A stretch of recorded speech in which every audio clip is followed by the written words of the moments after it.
What's up, beautiful people? Welcome back to Around the World with Steven. Welcome if you're new, and if you're returning, I appreciate you so much. You are awesome. Yes, you are awesome. All right, so today I'm still on my request train. If you have anything you're requesting, um, anything, any video that is reaction worthy you want to request, please put it down in the comments and I will absolutely get to that for you. Now today we have an interesting one. The title itself is interesting, the title itself was interesting, and it was requested by our lovely viewer. All right, yeah, so it says, the actual video says 500 teens trapped on an island with a madman that's hunting them. Bro, what? Trapped on an island with a madman and the madman's hunt. Bro, let's talk. Let's go into the video. Bada bing, bada boo. The summer sleepaway camp for youths is held on the island of Utoya every single year for the past 61 years without fail. Whoa. Kids typically around the ages of 14 and 20 years old, they're going to gather for this multiple night stay on this heart-shaped island. And I say island, but don't picture like a tropical getaway destination. It feels more like camping. It's got that stereotypical summer camp setting in the middle of the woods, tall green pine trees, bonfires, the dirt pathways that connect the campgrounds to the very few buildings that are on this island. You don't really even have many bathrooms. You just have what they call the sanitation building, which is like this giant communal bathroom where every single morning you see all these little teenagers come out of their campgrounds. So whether it's a little camping house or a little tent, they have their toothbrush in hand, ready to go to the bathrooms and brush their teeth. During the summers, it's always raining, or it's like drizzling. So you hear that tit on the tents, and you likely need 3 bottles of mosquito spray on you at all times. It's not bright and sunny all the time. Now, the island itself is relatively small. It's about 26 acres, which, to give you a comparison, a visual comparison, that's about 2 massive stadiums combined. The Yankee Stadium, for example, is a good comparison, 2 of those combined. Or 15 football fields connected to each other. I mean, okay, it's not small, but it's not large, especially during the camp session when almost 600 teenagers are on the island. The teenagers... Bro, that is a beautiful island, like a heart-shaped island. And to think that the camping or the program to go to, the summer program, is been done for over 60 years. I can't think of programs that have lasted that long. At this point, that is like a rite of passage or something. Like, have you been to the camp before? No. What are you doing? Let's go. Like, your parents have been there, your grandparents have been there, your great grandparents have been there. Like, it is like a rite of passage now. So that is very interesting. are there, the adults organizing the whole camp, the camp counselors, guest speakers that come and talk to the teenagers are there. And there's a lot of action going on. But these teenagers, they've got energy. Even after a full day, jam-packed itinerary, they're like, we got to play some games at night. They would have these little dance parties. This is a time where Justin Bieber's Baby was the hit song. You could walk... Baby, baby, baby, ooh, like baby. Bro, when I was in junior, when I was a kid, I would play on the table, sing this song with all my heart. Didn't even understand a word. I only understand baby, and that was it. And then baby, oh my goodness, yeah, that would have been fun on the island. I would roll myself in the dust by a row of tents, and more often than not, that song is playing on repeat in like at least half of the tents. Or if you sneak out of your tent after a lights out time, you might stumble upon 2 teenagers just groping each other on what they call the lover's path. That's what they Nasty. call it. It's literally this grassy path where at some parts the grass is really tall. So if you were to lay down on the grass, it would cover your body. I mean, I guess for that reason, teenagers are like, this is a great idea to just make out in the grass and not be seen. But like, not really, because it's called the lover's path. So the odds of running into another couple that has the same exact idea as you is probably high. But when they're not trying to make out, the campgoers would come up with very unique ways to stay excited. They made Wednesday a speed dating night. Thursdays were for karaoke, and they would constantly play games with just a big group of students. Charades, tag, hide and seek, just with each other up and down this hilly island. Whoa, wait, be careful. That leads to the edge of the island. So most of the island would have cliff-like drops into the water. So like I said, it's not really a beach where you have all that sand that gently goes into the water. It's like a drop. And there's jagged rocks. So yes, summer camp is about the games that you play. And right now, there's a group of 11 teenagers laying down on the grass on the lover's path. Here, right here, shh. Just lie down and pretend like we're dead. Lie down kind of in like a strange position so it looks like we're dead. Hurry. They all start throwing their bodies awkwardly on the ground. I mean, they're almost kind of piled up on each other with their limbs just tangled. I mean, it's very uncomfortable. It's the type of position to at least give you one of those aching leg cramps that makes you want to cry. Ooh. It's very weird. Now, if a single one of them moves, sneezes, coughs, or maybe they forgot to silence their phone and it goes off, their cover would be blown. Wait, what? It's a tense situation because at that point, it's not even about you. It's about you blowing the cover for 10 of your friends. I mean, the stakes are really high. One of the 11 whispers, "It'll be fine, okay? Just stay like this." They can all feel the raindrops hitting their face, just big droplets of water, but they're not even flinching in the slightest. They're using all their energy to breathe in as little air as possible. Because if we're both laying in the grass, your arm is on top of my waist and someone else's leg is on top of you, every single time I breathe, your arm, that person's leg, is going to go up and then it's going to go down. Are they hiding from somebody or they're trying to have sex in the most awkward way possible? Because I don't understand. Then the lovers laying, trying to breathe a certain way, not move a certain way, no foam buzzing. Like, are they like doing the cemetery style or something like that? Or they're being chased? This is getting me excited. I mean, not like excited, like it's intriguing. That's what I mean. I'm sorry. None of them really know how long they're supposed to be hiding like that. I mean, I guess when the whole thing is over, right? But when is that? They're starting to get angsty. Shh. They hear footsteps. The footsteps are heavy, but not fast. It's almost like a marching noise. Heavy boots on the ground, one step at a time, not rushing. Whoever this is, it's interesting. They're not hiding and they're not playing dead. The group of 11, they're holding their breaths while they hear the foot snapping the branches and twigs on the moist mud ground, and it sounds like it's getting closer. I mean, they could have sworn that snap sounded like it was right next to them. One of the 11 lifts their head and looks up. They see a guy, maybe early 30s, blonde hair, blue eyes, staring straight at them. Yo. His face is empty. He doesn't even look confused, like why are there 11 teenagers just laying in the grass like that? He just looks like he's analyzing the situation. What? He slowly raises his hand, and in his hand, there is a gun. And What? he shoots.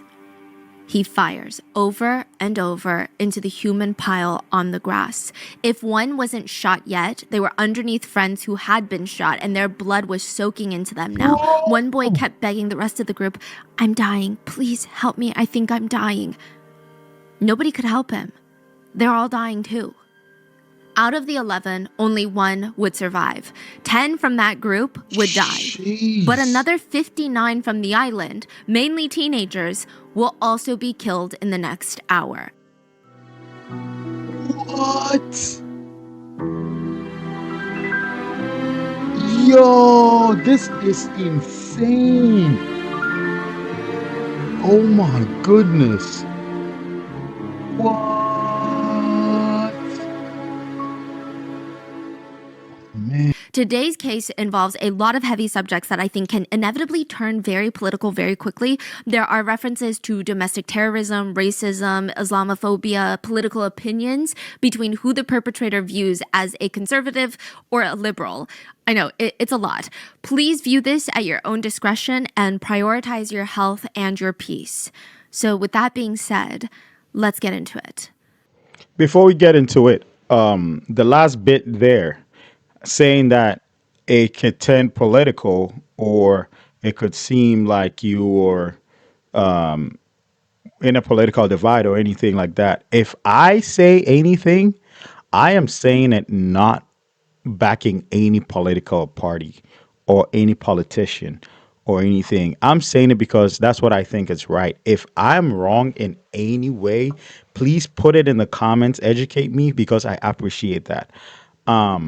Anything I say shouldn't be taken as though I'm backing a side. Have you ever heard of the Eye of Providence? I mean, maybe you haven't heard of the term, but the minute that I describe it, you're going to be like, oh my God, why does that sound so familiar? Where have I seen that? I feel like I see that all the time. It is a very realistic eye inside of a triangle, and usually it has rays of light just beaming out of this triangle. It looks like this eye inside the triangle is glowing. Like Illuminati sign? Yes, I mean Illuminati, right? But where do you see it all the time? Like you don't go to hang out with Illuminati people or dollar bill. Illuminati clubs. So where would you see this? On the dollar, Because you right? see it all the time. I don't think I see it all the time, do I? It's on the back Yeah. of a $1 bill. I saw that.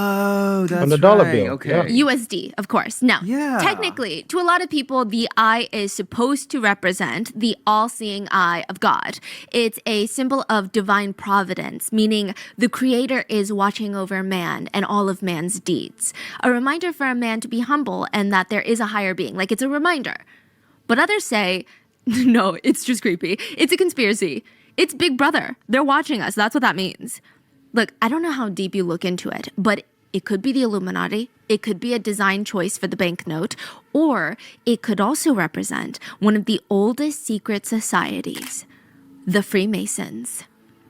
They are one of the most mysterious secret societies out there. They've been around for hundreds of years. Some people argue since early 18th century. I mean, technically it's a fraternity, but for like non-college students. It's a male fraternity where men from qualifying industries with qualifying levels of skill, income, pedigree, background, they are interviewed because you can't just join, and they network and focus on charity. But because not everyone can join, typically they run on a to be one, ask one system. Meaning to be a Freemason, you have to know a Freemason and ask them to sponsor you. Ask them to put your name in to be casted to even be considered to join the Freemasons. Are they still around? Oh yeah.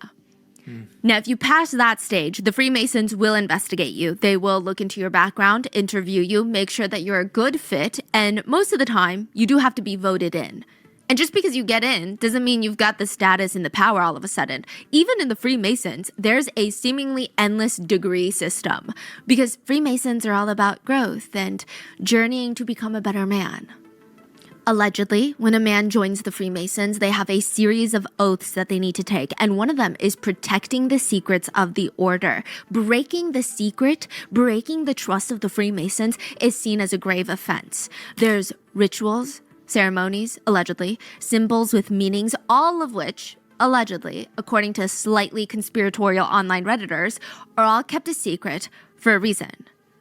I mean, why? Like, if there's nothing to hide, why would you have all these secrets? So naturally, there's a lot of conspiracy theories that come out of Freemasonry. Some believe the connection between the symbols like the Eye of Providence and the secrecy of the Freemasons, that they're performing rituals, bloody rituals. They're sacrificing animals. They're sacrificing humans. What else would they be doing? Because there's this running theory since the beginning of I don't even know how long, probably since the beginning of the Freemasons. The Freemasons are a network of the most influential, powerful people that are pulling all the strings on a global scale. They're the people running this world. You think it's the presidents? No, it's not. Well, maybe it is. Because there were 15 US presidents who were Freemasons. Yo. 15. Really? Yeah. So people Wow. are saying, think about it. The Eye of Providence is their symbol, or at least it's one of their symbols, and it's on the $1 bill. What if they got it on the bill to show everyone just how powerful they are? That's the real influence, and just all the decisions are in their hands. All Anders wanted was to get into the Freemasons. And once he got in, he could carry out the rest of his plan. Kill as many kids at the summer camp as possible. What? That was his plan. That was the guy? That's the madman? That is him?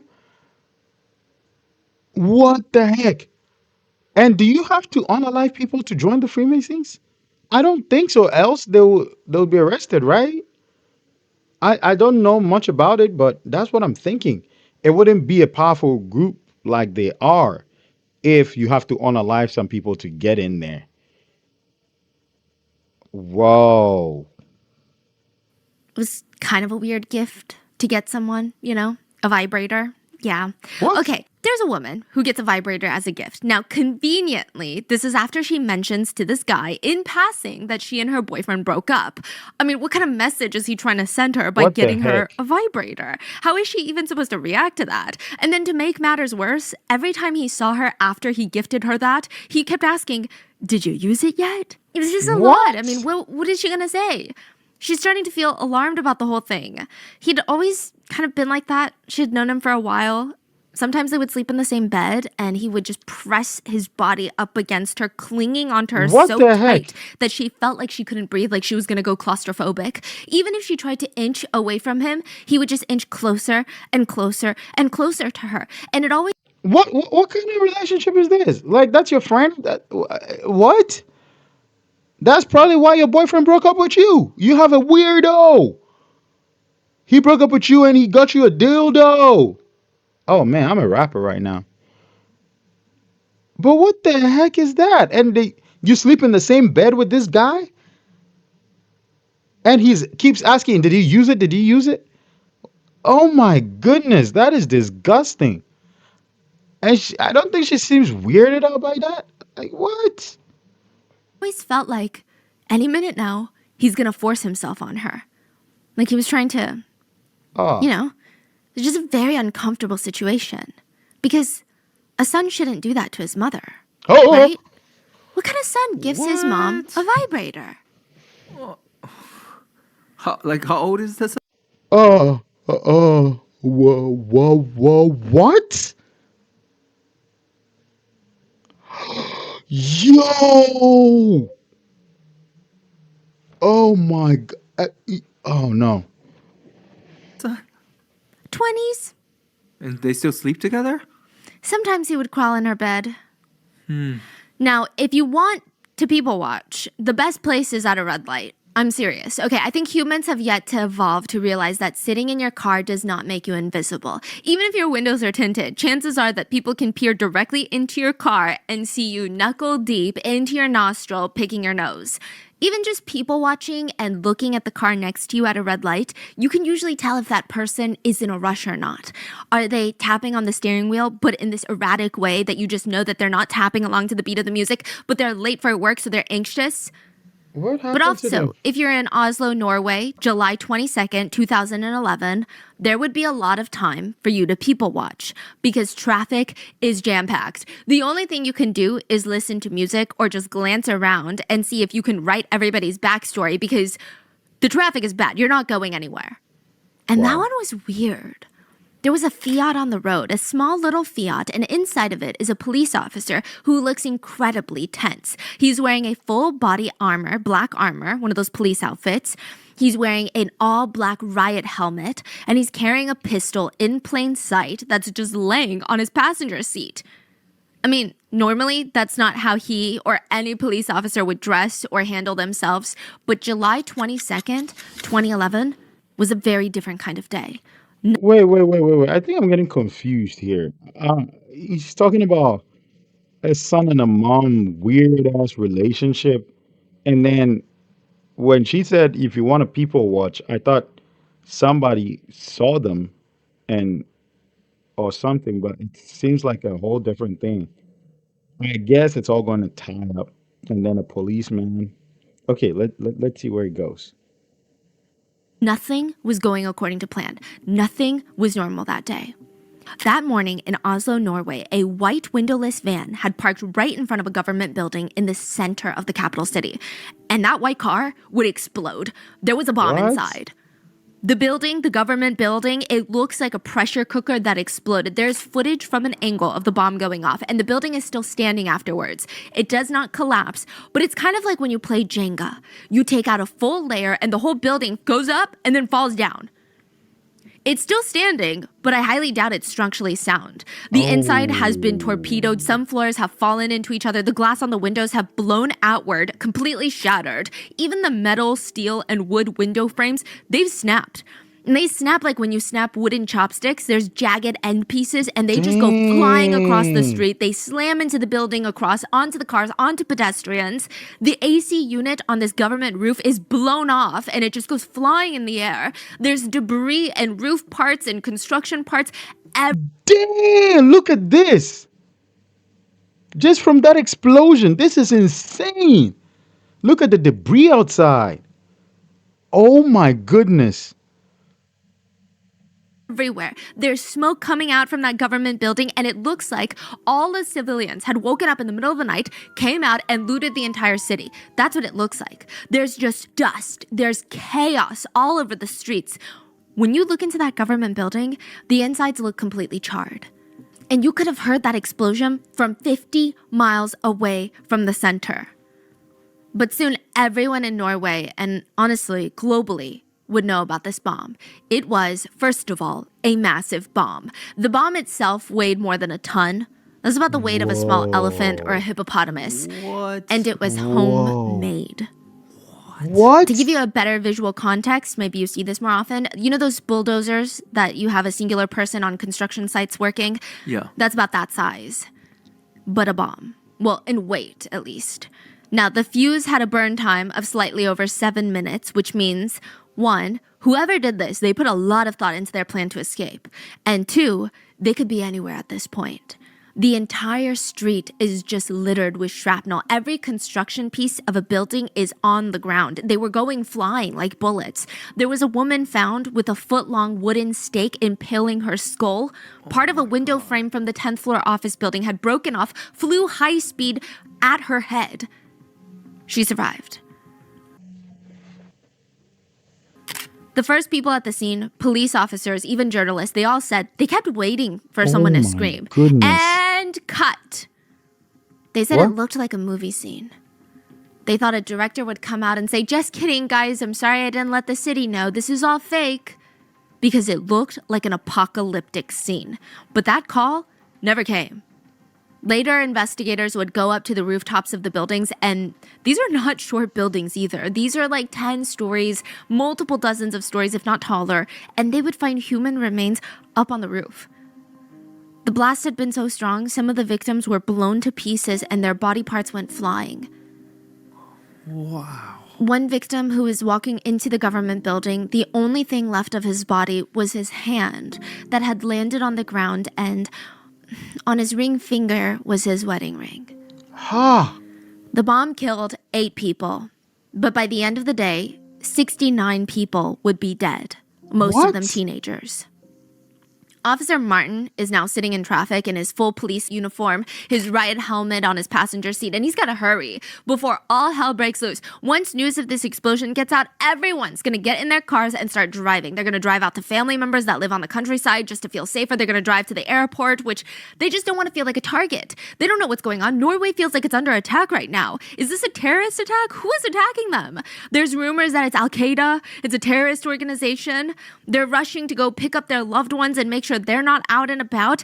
It's about to be even crazier. It's already standstill traffic. I mean, the drive was supposed to be very quick, much quicker, but it would take him a full hour to get to the island. Officer Martin is doing his best to weave through traffic to move faster and quicker, but time is of the essence. And Whoa, whoa, whoa, whoa, whoa, whoa, whoa, whoa, whoa. He said it will take him an hour to get to the island. Was that them? Was that guy?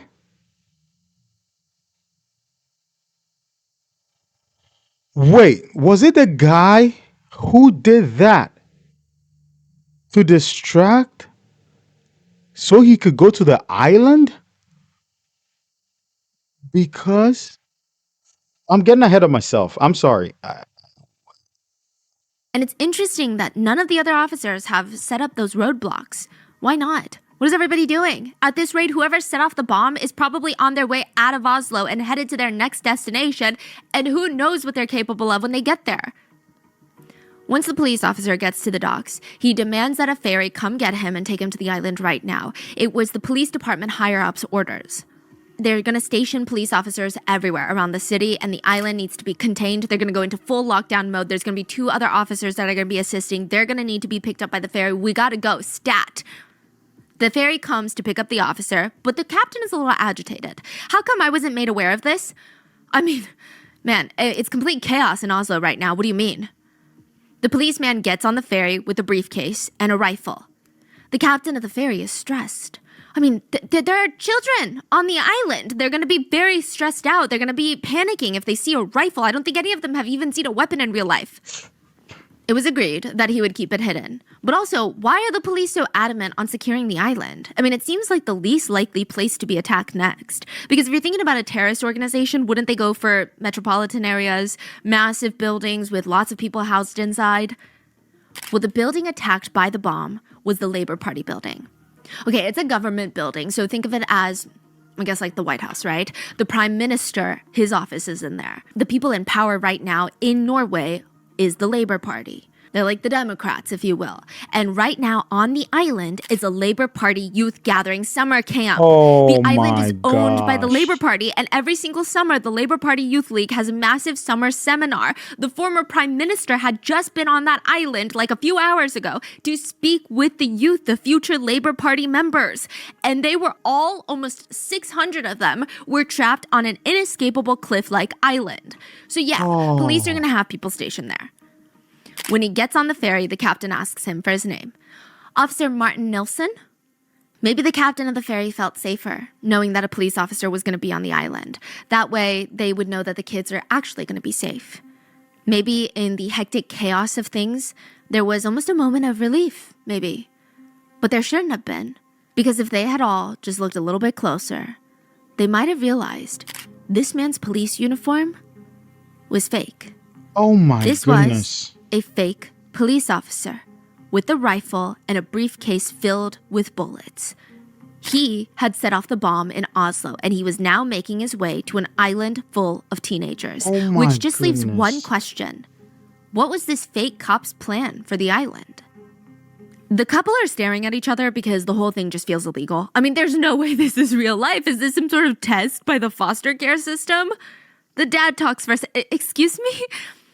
Anders' mom is just staring at them, deadpan. Yes, like I was saying, could you please just let my son touch your private parts on the weekends? What? Wait. Let my son touch your private part? Yeah, these are potential foster parents. Man, what is going on here? Wait.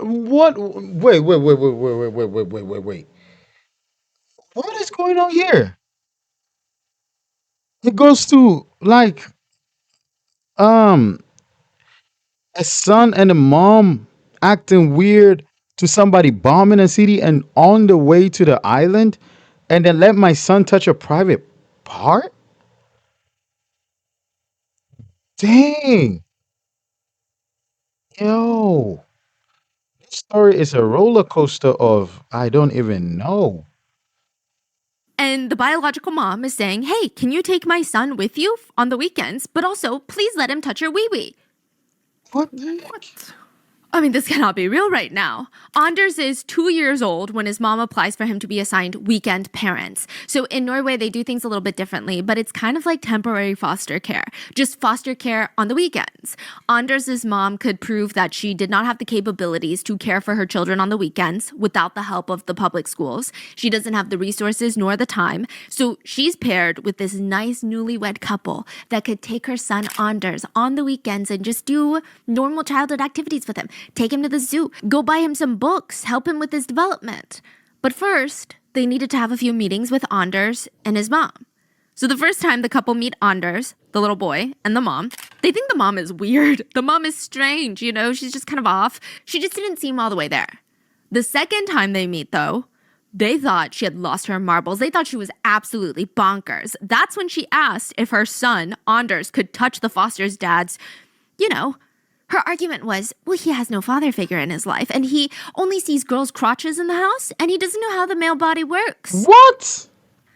The young couple was just speechless. But she just argued again. It's nothing weird. I'm just worried that he's suffering from not having a father figure. Therefore, you should let him touch your wee-wee. Yeah.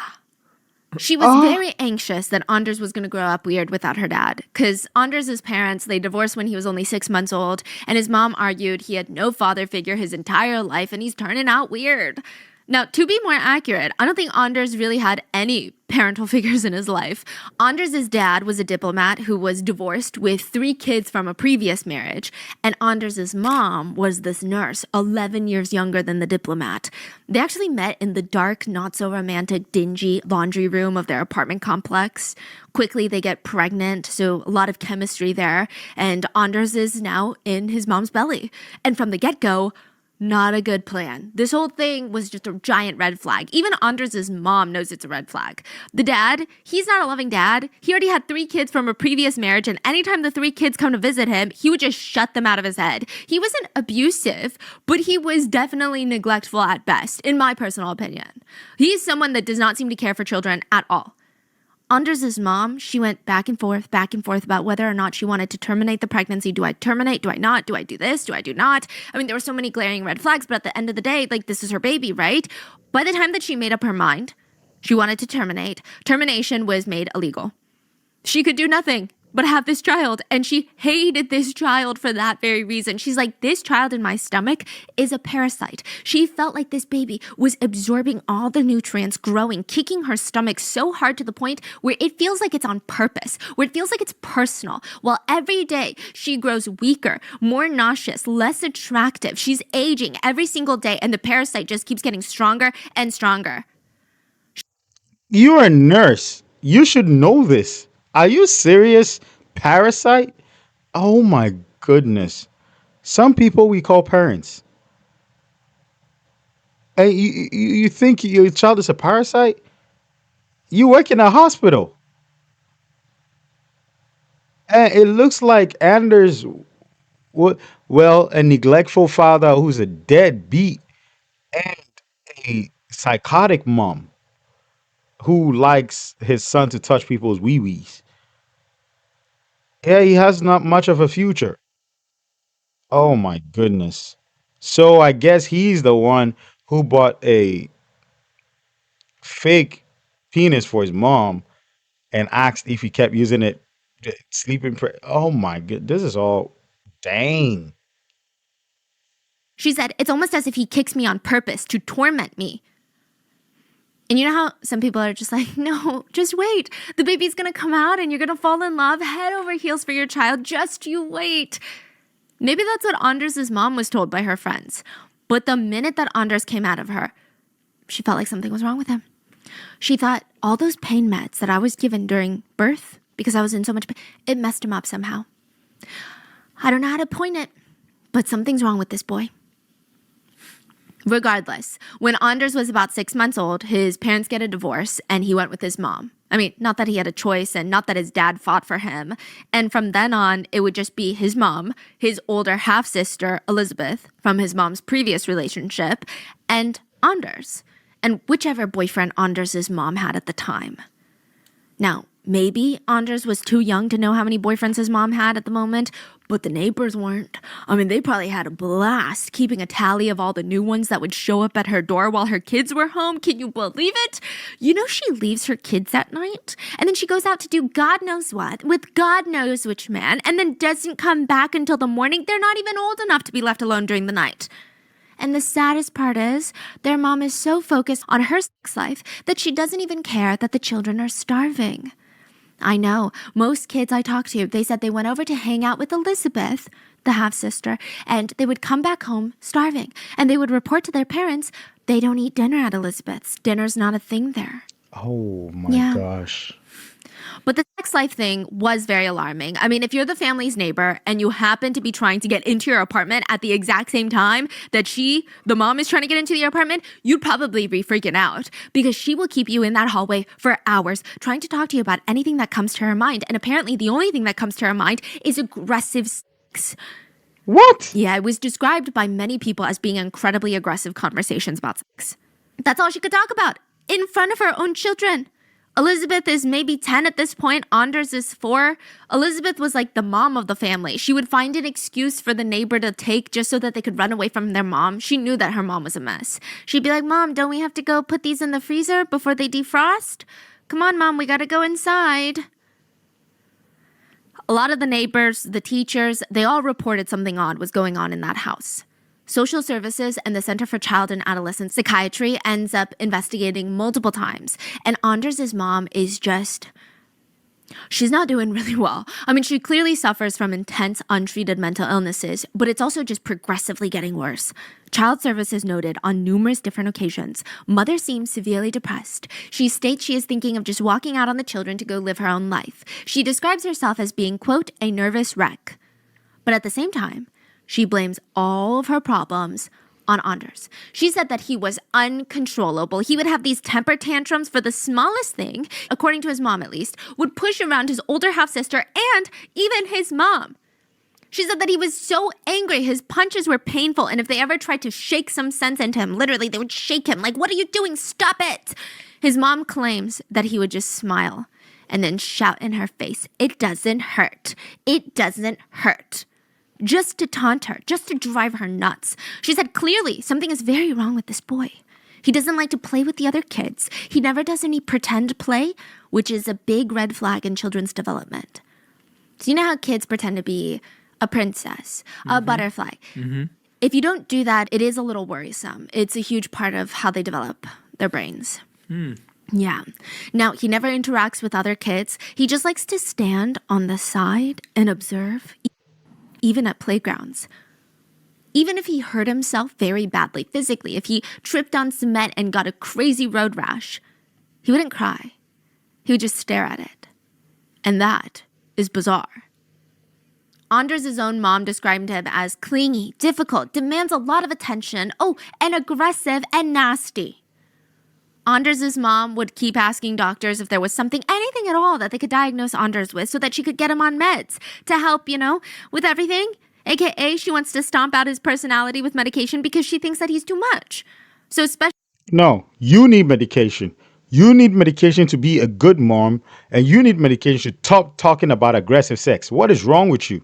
What is wrong with you? You don't give children, your kids the attention, and you expect them to pick up good habits from where? The environment? You are to train them. You are to teach them. And you need teaching yourself. Like, what is wrong with you? Man, oh man, this is crazy. Specialists decide that they're going to come in to observe and watch Anders to see if he's got any of these traits that his mom is talking about. And they get the exact opposite. I mean, I think they even had to check their files to make sure that they're at the right place with the right kid. He just seemed over life. As a toddler, he took no pleasure in toys. He was not curious. He does not care to do anything physical or use his imagination. He just seemed emotionless, expressionless for the most part. He also was incredibly clean and tidy. He would actually have an outburst when he can't control how clean and tidy his environment is.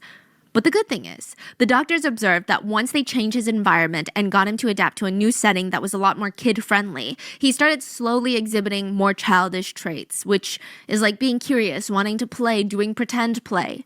So they concluded that his psychological state and damage was done by the environment and probably his mom, and as of right now, it could be reversed. It could be. So if we can get him into foster care, it's going to be a good time. They noted that the mom was very, very abusive, in a sense, verbally abusive with her son. One second, she would be so pleasant and kind with him, and then the next second, she would scream at the top of her lungs, I wish you were just dead. They said that on one hand, The psychiatrist and the specialist believed that his mom had a very complicated viewpoint of men and projected that onto her own son. So it seems like even in her romantic relationships, on one hand, she absolutely needs a man in her life at all times. She needs her son in her life. On the other hand, she's incredibly skeptical and grossed out by a man's aggressive sexual tendencies, and she seems to think that Anders does that at the ripe age of 4. I mean, it was just escalating very quickly. But when they suggested that he be placed into the foster care system, his mom disagreed, and technically there was nothing that they could legally do about it. Can't, oh, there's nothing they could legally do about it. Can't they go, like, isn't there anything like a probable cause or something like kid danger? Because the environment was dangerous. That mom with that thinking, that is dangerous. Are you going to wait for something to happen to Anders before? But oh man, that is ridiculous. I believe they should have found a way to get him out of that woman's hands and get that woman some mental like treatment somewhere. Like put her institutionalize her too. Institutionalize Anders, which is sad to say, but I believe that would have been better. And institutionalize her mom to get mental health treatment. I don't know if it's going to be with counselors, if it's going to be at a mental health institution, because she is insane.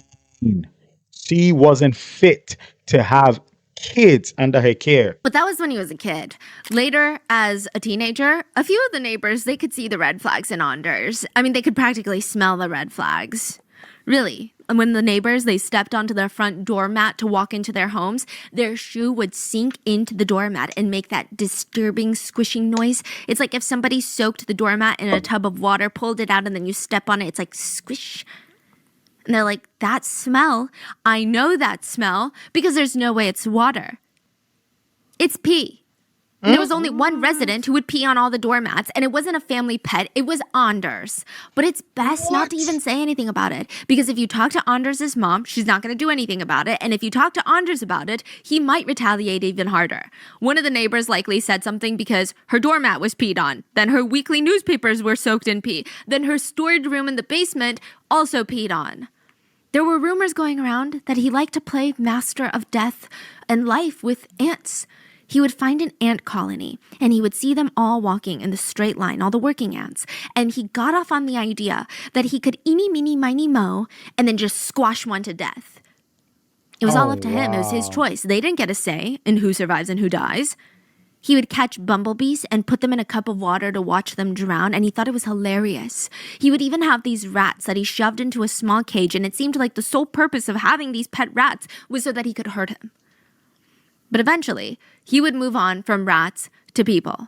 Now, this is very interesting. So in high school, Anders was bullied, but he was also bullying other kids. So the stronger kids would bully Anders, and then he would turn around and pick a kid weaker than him and then bully them. One time he picked a skinny boy from the school, laid him in an old rug, rolled him up like a sushi roll, and just started jumping on the rug, What? crushing him. And he thought it was hilarious. And boom. There is a loud bang and an echo through the cafeteria of the main building on the island of Utoya, and it sounds like if someone threw a metal tray onto the ground. Anders walks in, and he starts calmly going from room to room. Nobody's running away from him. In fact, the kids are gathering near him, watching him, waiting for him to give out orders. He's a police officer, after all. He's here to save them from whatever is going on this island. So far, all they've heard were a few loud noises that sound like fireworks and some screaming. He walks over at a regular pace to a group of students that are just kind of huddled in the corner, and he opens fire. What? All of them drop down, and he kind of wants to laugh. He said in that moment, come on, at least half of them were faking it. So he calmly walks around the pile of students on the ground and starts aiming for each of their heads. How many rounds of bullets did he pack? He had a lot to spare. He shot one boy 8 times. He knocked him to the ground for good measure. He shot another one 5 times, and then he turns and shoots another 5 girls 18 times, 18 bullets until all 5 are dead. What? Yo, this guy's insane. 5 times, 8 times, shoot a group of girls 18 times? Oh my goodness. See what bad parenting can do? Horrible parenting? People not fit to be parents, they breed monsters. They breed people who are not fit for society. Oh my goodness. Then he moves on to the next room of the main building. He kills 5 more in there. This to him, this was easy. This is what he practiced for months for. He was getting into a sick sort of flow state. It was actually the beginning, when he first landed on the island, that was tough. All the nerves, the anxiety, he didn't know if he could go through with it. When he first arrived on the island, he was questioning, is this really gonna like, should I just act like I'm a police officer and then be like, oh, sorry, I just wanted to protect the kids? Because he was that nervous. The first people that he came face to face with on the island were an off-duty cop that was volunteering to be a security guard for Utoya and a woman named Monica. She's the main coordinator of the program, known as the Mother of Utoya. And this is right when he lands on the island. He's surveying the area, he's jittery, he feels the adrenaline. I mean, the island looks a little bit bigger than he imagined. Everything is feeling so surreal. Is this really happening right now? This is crazy. The off-duty cop starts questioning him. And where did you say that you were stationed? Oh, Grönland Station. And they sent you alone to the island. No. 2 other cops are going to be coming. When? Later. Do you know Jorn from Grönland? The real cop looks suspicious of all of his answers so far. And this Jorn question could be a trap. Either there is no Jorn, or there's a Jorn that everybody who works at the station would know about. Either way, this man is a massive threat to Anders' plan. He needs to get rid of him ASAP. It's now or never. He doesn't answer. He slowly reaches for his pistol while the off-duty cop and Monica are walking in front of him, guiding him up the little trail. He raises it, and Monica turns around in time and screams, "No, don't!" He shoots the guard in the back, then he turns, points the gun at Monica, and shoots her once in the back. They're both down on the ground, and he fires more shots into both of their faces. Right at that moment, when he's done, he looks up, and the boat captain, who happens to be Monica's husband, No way. sees his life partner on the ground covered in blood, and he screams at the children on the island, "Run for your lives!" And everybody Oh my starts gosh. running. Except Anders. He keeps his pace, and he starts hunting them down one by one. The students are turning to each other. "Everyone, report to the cafeteria. Please grab a buddy and let them know that we're all meeting in the cafeteria." The air is humid, it's been raining all day, and the students are showing up, clonking around in their rain boots. Wait, what's going on? It's not even mealtime. Why are we all assembling in the cafeteria? Was there something on the schedule? Another guest speaker? A few of the students had privileged information. They would lean over. "No, I think they want to talk to us about what's going on in Oslo. Apparently there was a bomb." "A bomb in Oslo?" A lot of the students had parents that worked in the government building, or at least on that street, because remember, this is the labor camp youth group. Considering that they're all part of this labor party, kids are starting to get really panicked. They're calling their mom and dad over and over until they finally get a response. Is this how parents feel when they don't pick up the phone? Like, that's what they're joking about. The kids are on the verge of an anxiety attack. Mother Utoya, Monica, she's been managing this summer camp for the past 20 years, and she's trying to calm the kids down. She's bringing out her maternal side, and she's being very comforting. The rest of today's events have been canceled. The ferry will only run as needed instead of every hour back and forth off the island. But I just want you guys to know that you are safe. We are safe. We are in the safest place to be right now. Thankfully, almost all the parents working at the government buildings were fine, uninjured, and they all agreed. You guys are in the best place right now, because if there's gonna be another attack, another bomb, it's not gonna be on the island. It just made more sense, my because goodness. metropolitan areas, that would be the main focus. This was the logical guess. Why would they have a bomb on the island? In that case, the parents were grateful that their kids were there. The kids were to sit tight, talk to an adult or counselor if they needed to emotionally process this information a little bit better. But other than that, they should be good from there. Wait, did you guys hear that? Hear what? I don't know, it sounded like a hammer hitting a piece of metal? A construction type noise or something? Wait, you just heard that, right? Did you hear that? It sounds like a firework or something. God, maybe some kid thought it'd be hilarious to light a firework right now after the news of the bombing. That's so sick, okay? If that's the case, it's very childish. That would not be the case at all. Other kids thought maybe the camp had it set up already so that the kids could learn what it's like to grow up in a war zone, to have these unexpected attacks and air raids. But if that's the case, that would be incredibly insensitive considering what happened earlier in Oslo with the bomb. But there was no time to even contemplate because all hell will break loose on the island. The kids just start running. Some of them have no idea why they're running, where they're running to, and some of them don't even know what they're running from. They just see people screaming and running, so they're running. Wait, what are we running from right now? It's like an obstacle course with all the tents, the bonfires, camping gear, rain boots. If you trip, you might die. The confused kids keep running and asking questions. What the hell is going on right now? Why are you running? Nobody would respond, but eventually they would all run past a body, bloodied, dead, on the ground. And now they knew what they're running from. Oh my Hello, gosh. this is the emergency operator. How can I help you? Please help us. We're on Utoya Island. There is a man walking around in a police uniform shooting at us.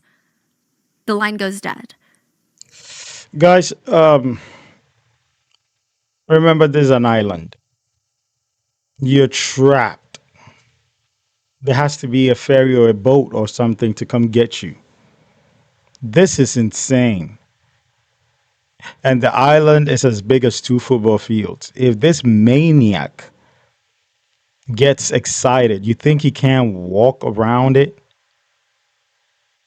It's so scary. And to think that kids had to make a decision to run, just run, keep run. Wow. Oh my goodness. This guy's crazy. Shh. The operator stares at his phone. What is wrong with kids these days? I mean, the youth, they really have no such thing as discipline. What a sick joke to make right after the Oslo bombing. He's about to turn to his coworker to rant about this kid doing a prank phone call when ring, ring, ring, ring, ring, ring, ring. Every single phone is lighting up and the calls are getting backed up. Every single phone call from Utoya Island. This was not a sick prank. This was far from that. Back in the main building, Anders was methodically murdering the children. He would walk up to a girl hiding her head near the piano keys, thinking he couldn't see her. He walks over, shoots her. Blood starts pouring out and down between the piano keys. Shot after shot, he's just firing into everybody. A lot of the kids would hide their faces with their hands. The bullet would go through their hands and then into their heads. Anders walks up to behind the piano and sees another girl hiding. He smirks, fires a shot. It goes through her hands, but it doesn't hit her skull. Then another shot. This time it goes through the top of her arm. And the whole time, she thought, this isn't so bad. I think I can survive this. I think so. I mean, her whole body just started to feel numb. She felt like this buzzing sensation. Her brain is not registering at all what's happening right now. It felt like she'd been kicked with a soccer ball really, really hard, but she thinks she can survive. And then the next bullet hit her jaw. She slumped to the ground, holding her jaw in place, and she could hear the gunman just breathing heavy, walking over her to the next student to kill. It's interesting. The taste? She said that she's never tasted that before in her life. Gunpowder. It tasted like gunpowder. This was gonna kill her for sure. I mean, she could feel it. She's never experienced this before, but the movies, the books, this is it. One shot and you're dead. This is her third, and it's in her jaw. She's starting to lose feelings in her arms, and then she tasted it. This time she knew that taste. It was blood. Oh. Meanwhile, 16-year-old Elizabeth is on the phone with her dad. She heard the news about the bomb in Oslo, and her dad works as a truck driver in Oslo, Monday through Thursday. She has no clue what route he takes for work and what happened if he were to be in front of the van when it exploded. What then? Thankfully, he picks up to let her know that he's at home still. He didn't make it into work. He's going to be okay. Elizabeth just feels this weight lift off her shoulders. She can go find her older sister and tell her that her dad was stressing them out for no reason. He forgot to unsilence his phone. That's why he didn't pick up, but he's fine. She has no idea where her older sister, Catherine, is, though. That was 10 minutes ago. This time she's on the phone with her dad, and she's not talking to him. He's just listening through the line, and she won't respond to him. He just hears her screaming. He talked to her 10 minutes ago, and it was a pleasant conversation. What is going on? He checks the news. There's nothing about Utoya Island. There's nothing. There was no bomb that was set off there. The first thought that pops into his mind is, she's being essayed. Wait, what? because there's no news about the island. He thinks that she's calling because someone is essaying her at the summer camp. Either way, he hops into his car and he's telling Elizabeth, who is no longer responding to him, that he's coming to the island. He's going to come and get her right now. For 2 full minutes and 7 seconds, he could do nothing but listen to his daughter scream for her life. Oh my Then, goodness. a bullet goes through her head, through her left temple, out her right temple, and straight into the phone, and the line goes dead. Anders' life was not as easy as it looked, okay? In order for this to work, he had to prep for months in a random farm out in the isolated part of town, out in the middle of nowhere. He had to sit there for months going over the laborious, tedious steps that it takes to create a bomb that weighs a few thousand pounds. He had to crush over 200 packages of aspirin, the headache medication. He had to grind down aluminum till it was a fine silvery dust. It just got on everywhere. Do you know how aluminum powder is? I mean, no matter what you do, it's going to be on every single piece of your clothing. It's just going to be covered in gray dust. It's worse than glitter, honestly, to get out, but it also makes things more explosive.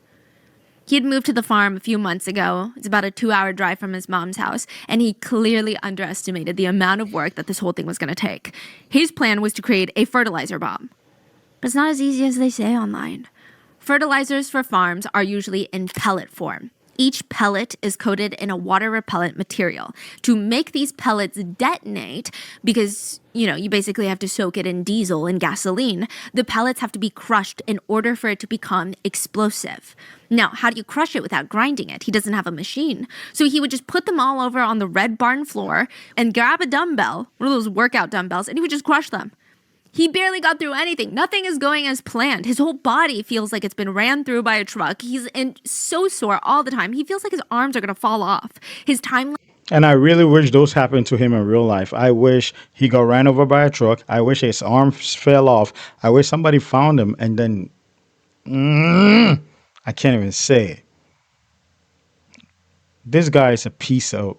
Man. Some people that are like wastes of oxygen. This guy is one of them. And his mom is one of them.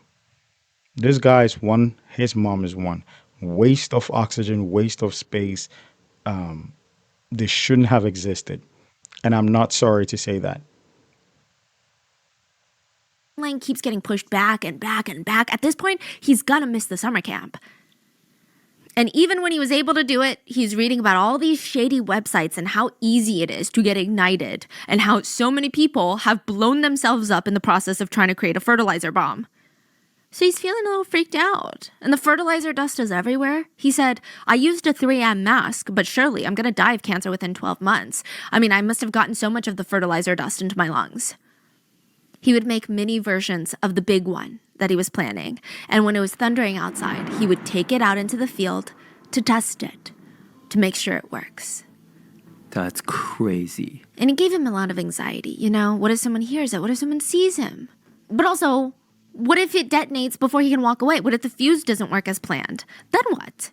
So to do all of this, he had to spend a ton of money on steroids and protein powder to get his muscle mass up. This guy was jacked. There's no way that he felt he could carry out this plan if he did not have the stamina. He drank a ton of milk for a few months straight. He said that his reward system was good food and protein. He needed all the energy that he could get if he was going to kill as many people as he planned to kill.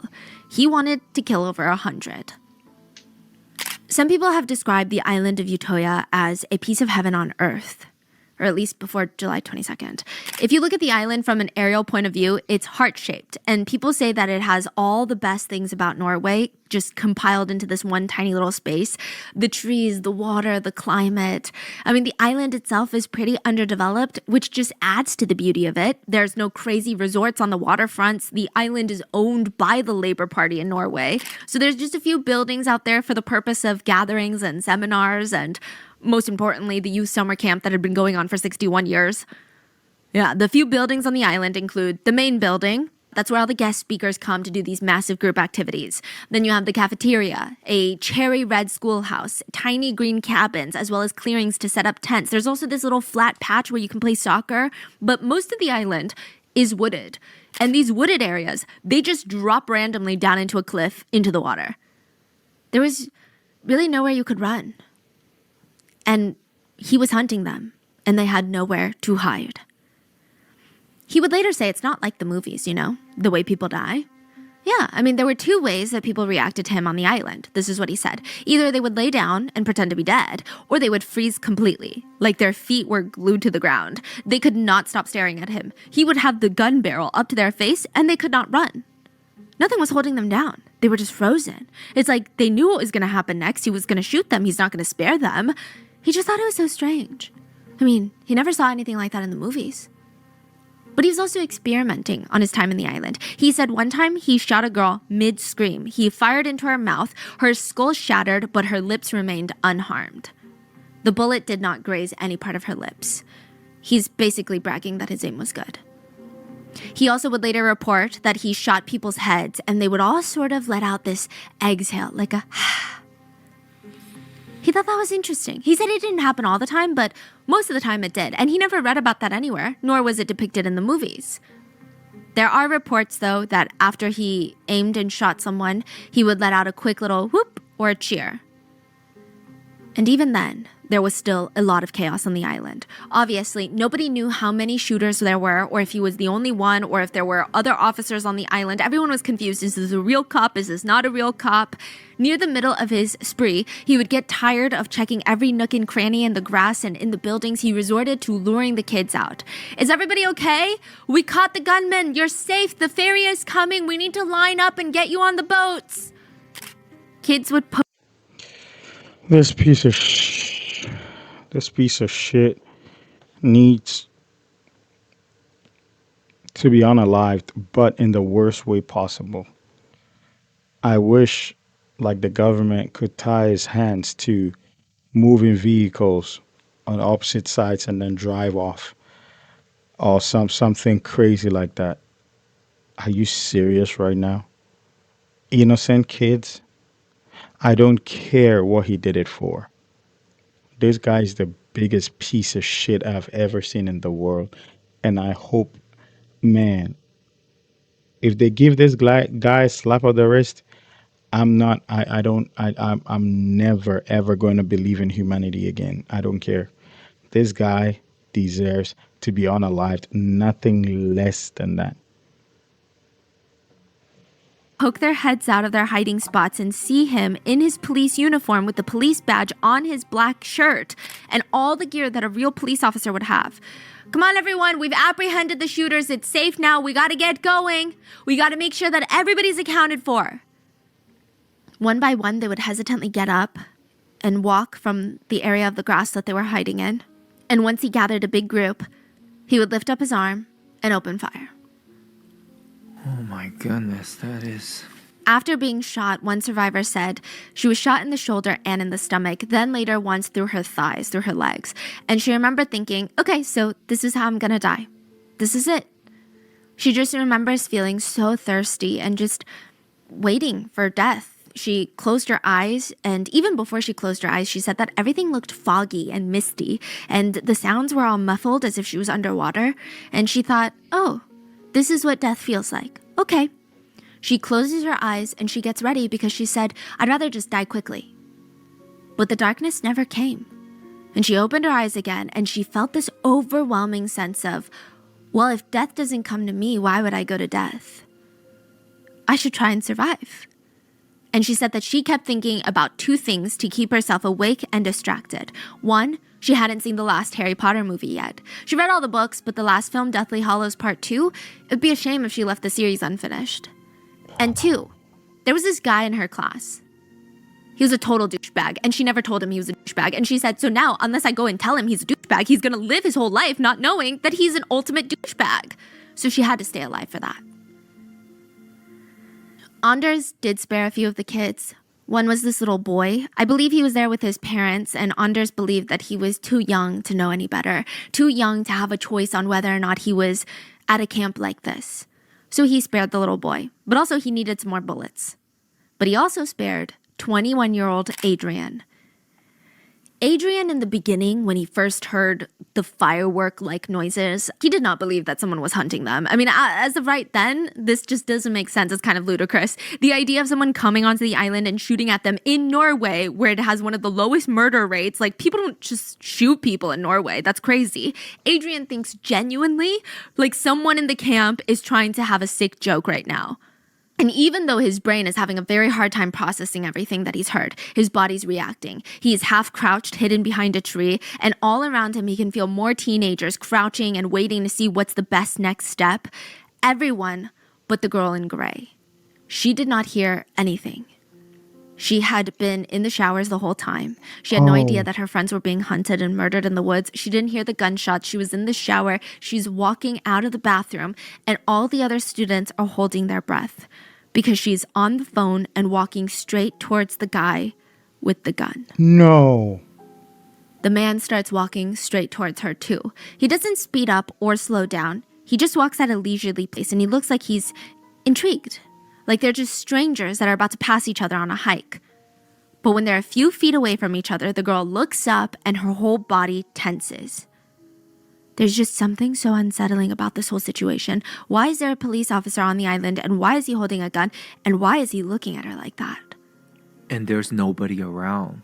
People... There is, but they're hiding.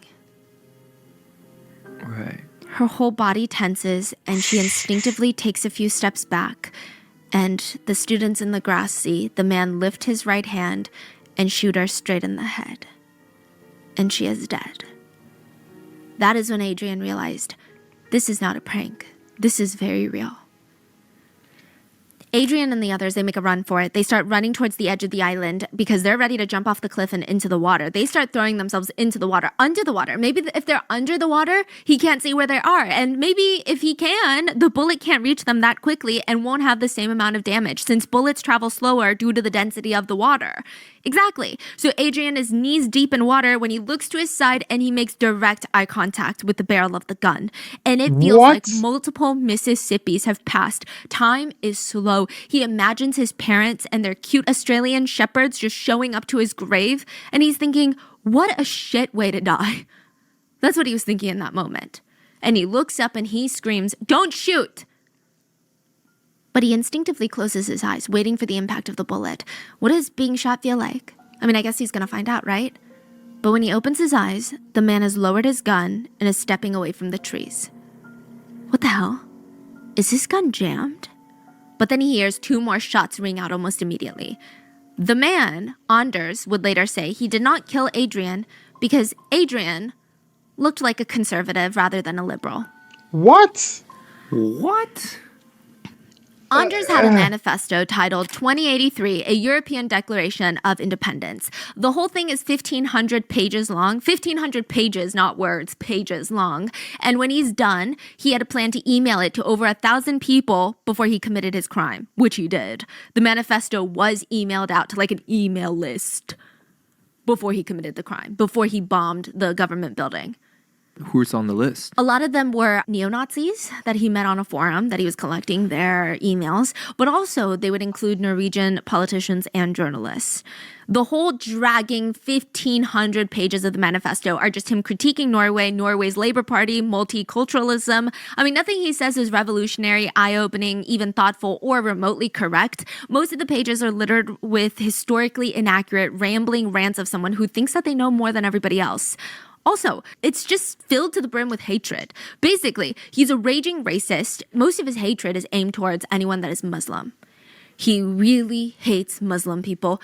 He thinks that they're immigrating too frequently to Norway, and they're going to secretly all of the Norwegian women and take over. You piece of shit. If you had anything in you that wants to protect Norway, why hunt your own people? I'm not saying hunt other people, but why even hunt people, period? Write your manifesto, send it to people, and then, and like, seriously, are you serious right now? Oh, yeah, people are immigrating there. They are going to take your word. So the answer to that is raise my rifle and unalive a bunch of teens. What sense does that make? And everything you're writing, critiquing political parties, political ideologies, and stuff like that, nothing Nothing is solved with a barrel of the gun. Oh my goodness, how I wish this guy faced like something crazy. Yeah. And he thinks that they're immigrating to his country because this random good for nothing civilian owns the country. In the manifesto, we do get a diary of how he's planning on committing the bombing and shootings. He even writes about his steps to get there and how he's been planning this for years. And something very unsettling to note, the way Anders talks about the plan is almost like he's planning a tactical military operation. There is no sense that he understands these are real lives. Not saying that he doesn't know right from wrong, but like he's such a narcissist, he does not believe that other people's lives mean anything. This is his world and we're all just living in it, is the tone that he uses. He also emphasizes the importance of bringing water with you on a trip like this to get the mission completed so you don't get dehydrated. The way that he describes his future movements, his plans, is almost like he's playing a violent video game. He also rants heavily in the manifesto about the new Norway and how it's become a place where women come in and they just take men's power. He said it's so hard to find a suitable female to marry because all the women in Norway are just so liberal and they would make horrendous housewives, which is why when he was younger in his 20s, he was a bit more into the idea of getting married and having a traditional family and a housewife. He tried to get a mail order bride. Yeah, okay, so he said, I'm gonna look for women that are super submissive, right? And I think that is just crazy to think that a specific ethnicity of women is more submissive is wild. But he also goes for Eastern European countries, which is like not what the women are known for there. They're usually known for being very independent and headstrong like any other country. He meets a Russian woman by the name of Natasha, and he said that they dated for a while. And most of it was just him shit-talking her country and her culture. He was just like, yeah, you guys are super uncivilized, and I think that most of your vegetables and food is radioactive. Because, Chernobyl. Wow. Obviously, she stopped dating him, and he wondered why things did not work out. He was genuinely confused. He didn't feel like the problem was him, And there's really only two people in the relationship, so clearly the problem was with her, the female. And women, honestly, it was women's problem. He stated that his upbringing had been so difficult because his mom was a bad mom because of the feminist revolution. That's why she had so many boyfriends, because the world was like, you should have so many boyfriends. You're a feminist. Ooh, go do your thing. He remembers when he was a child, the very first female prime minister of Norway was in office, Gro. She's actually known as the mother of Norway, and he hated her. He said she embraced the position too much, as if she genuinely thought that a woman being in the most powerful seat of the country was a natural thing. That seat belonged to a man. She was just warming it up. He said that TV stations are busy being a propaganda machine where it just showcases female superiority. He rants that women use harassment charges to keep men in line. He writes, the man of today is expected to be a touchy-feely subspecies who bows to the radical feminist agenda.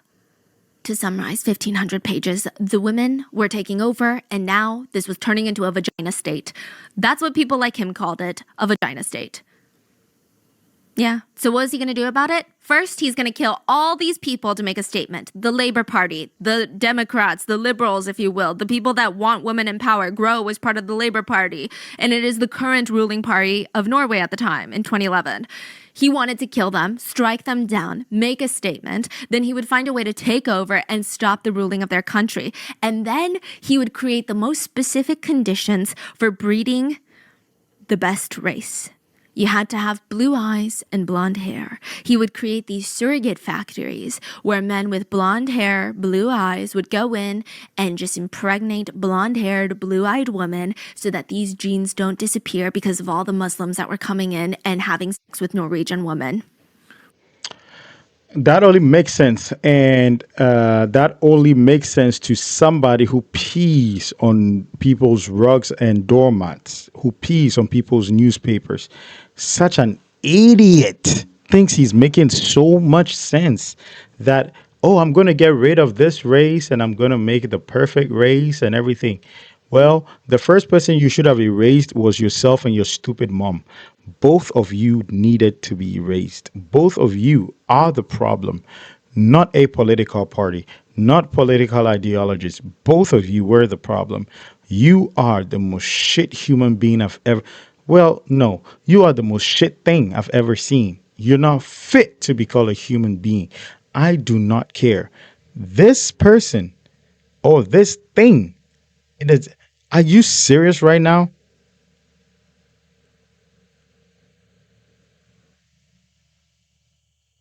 He wrote all this garbage.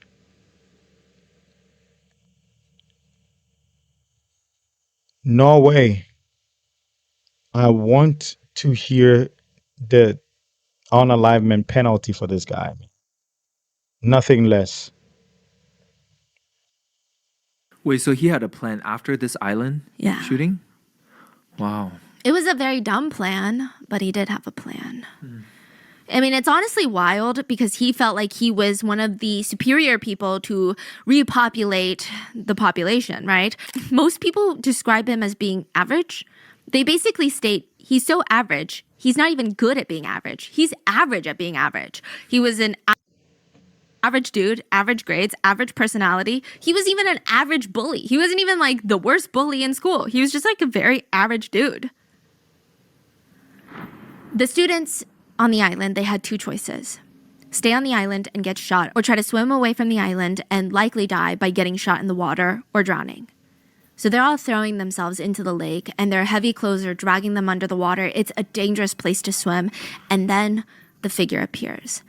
Anders is standing on the edge of the trees, at the teenagers, trying to swim away, and his face is bright red. Was it blood? Was he just hot? I don't know. And he screams, "I'm gonna kill you all. You're all gonna die tonight." And he opens fire. Viljar just remembers thinking, I shouldn't touch my brain right now. He could feel the cold water, and he remembered the bullets had just rained down on them. Viljar was busy shielding his brother, pushing him into the water, pushing him out of the way, and his brother kept screaming for him, and he kept screaming, "Swim, get out of here!" He remembers getting shot a few times. His brother was now gone, hopefully alive, swam away. Hopefully he did a good job pushing him. But now he was feeling most of his body go numb. His eye especially, it felt like something was in his eye. He could see with his other good eye, but not well. His childhood best friend slammed down right next to him. She had been shot, her hands were bloodied, and she was holding her stomach where the bullet was. And she was crying to him, "I'm gonna die, Viljar, I'm gonna die, aren't I?" "Oh, no, you're not. No, you're not gonna die. We're not gonna die." But he couldn't really see. He couldn't really see how injured she was. His eye was hurting him. He tried to open his other eye, and no light was coming in. He looked at his friend, and he calmly said, "I think I've been shot in my eye." She looked at him. Oh, shit. Because what else do you say to someone who had been shot in their eye? He put his hand up to his eye, and he felt something squishy. It was soft. It was his brain. His skull had been shattered, and there were bits of brain outside of his head. But his brother, he just needed to make sure that his brother was good so that he could rest. That's what they say in the movies, right?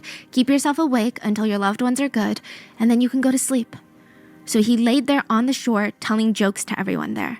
He was shot, bleeding out. A lot of them near him were dead, and he would tell them jokes. He would hum, he would sing, and then he would cry for his brother. That was all he wanted to do, was to make sure his brother was safe until he couldn't do it anymore. That was his plan. Some of the other teenagers tried to find some humor in their potential last moments. Two were shot on the shore, and they were hiding behind rocks. They were both bleeding out, holding onto their wounds, trying to stop the blood flow, and they were trying to stay as still as possible so the killer doesn't come back. And they whispered, "It'd be really nice to have a cigarette right now." "Yeah, it would be." "Do you think the shops are still open?" And they both giggled. And they stopped, because it hurt. The Delta teams were dispatched to the island, Norway's elite police units. They arrived 72 minutes after Anders. They're trying to get an understanding of what's happening, but it's been pure chaos for the past 72 minutes. Nobody knows who the killer is, where the killer is, and how many there even are. I mean, everyone's busy trying to stay alive. Even when the Delta teams get there, they're trying to talk to some of the wounded to try and figure out who the shooter is, but they don't want to talk. The ones that are still conscious, they're scared. They don't know if it's just another shooter pretending to be a cop trying to get them to talk, so they're pretending to be dead still. How do they know that these police are the good guys? Authorities described the survivors as being curiously quiet. They said it seemed like they were more or less paralyzed. They weren't screaming, they were just sitting there, as quiet as possible. The locals who were working near the docks or lived near the island, they started getting into their boats and they were getting ready. I mean, they had no idea what was going on, but it seemed like there were kids jumping into the frigid cold water trying to do something. So they start rushing over there. And now as they get closer, some of the boats stop and they just float around the island. Because they realize if they get closer, close enough to help the kids, they could also become a victim. There's clearly blood everywhere. Other boat owners, they don't even think twice. They start navigating closer to pull the kids out of the water. The kids are being pulled up one by one, shivering, some of them actively bleeding. The water around them is turning pink. What the hell is going on? They're coughing up water. A policeman is shooting at us. Another boat owner drove as close to the group of children as possible. They can't get too close because the boat's propellers, and they were trying to be as quiet, trying to get the kids to get into the boat or at least lift their arms out so we can help grab you. But none of the kids would respond. It's like they were too scared to move. It took him a minute to realize they were actually dead. One of the survivors said she has really bad vision and she had lost her glasses in the water. And she was really glad she did because she couldn't see much. But she was told it was a lake of death. Some of the boat rescuers told the kids, don't look back, okay? Just keep your eyes ahead. But some of the survivors, they couldn't help it. They looked back, and along the shoreline in the water were just the lifeless bodies of their friends scattered around. Anders was killing an average of one person per minute, one life taken per minute. Oh my goodness. And once the Delta teams get there, Anders was immediately arrested. It was incredibly anticlimactic, uneventful. He basically surrendered and told the police he's not going to hurt the police because they're his brothers. It's the others he wants to take out. Immigrants and those that are sensitive to immigrants, that care for immigrants. He said, I'm not against you. This is politically motivated. This country is being invaded by foreigners. This is a coup. This is the start of hell. A few things to note, Anders actually called to turn himself in multiple times while he was on the island, twice. And he mainly did this not because he was like, suddenly I feel remorse. I don't know why I did that. I just woke up from a hallucination and I was killing people. No, he did this because he did not want the officers to show up and shoot him on sight when they get to the island.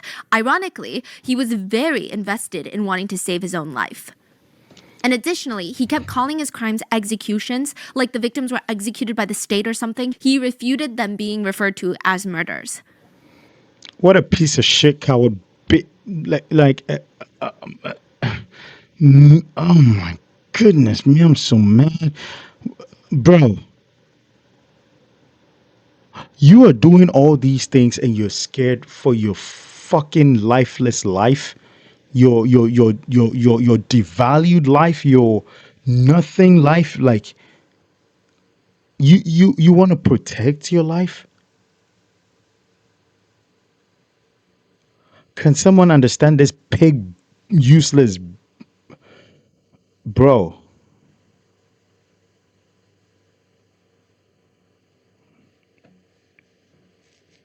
Which is wild.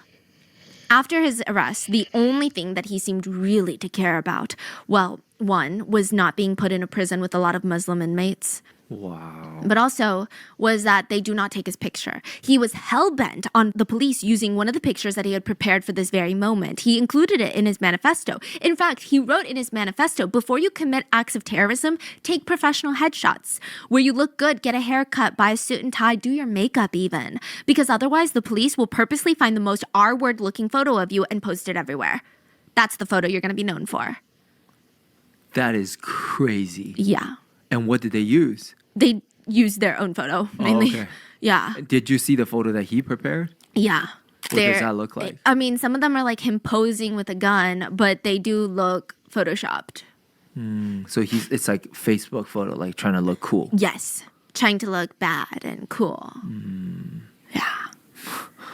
In a little more than an hour, Anders had shot 99 people. Almost all of them he shot more than once. Almost half of them he shot at least 3 times. Out of the 99, 69 died, leaving the remaining 30 with very serious injuries. In Oslo, he killed 8 people with his bomb, and in total, in the span of a few hours on July 22nd, 2011, he killed 77 people. the youngest being 14 and the oldest being 51, and the majority of the deceased being teenagers. 2 of his victims were not shot or impacted by the bomb, but one 17-year-old boy, in his attempt to flee the island, he fell off a cliff and fractured his skull, leading to his death. Another 17-year-old boy was trying to swim away to escape the island, but remember how I said it rains a lot during the summer? A lot of them were wearing rain jackets and rain boots. It wasn't hot, so a lot of them were wearing a lot of thicker, heavy clothing, and the water was pretty dangerous. He was found drowned at the bottom of the lake.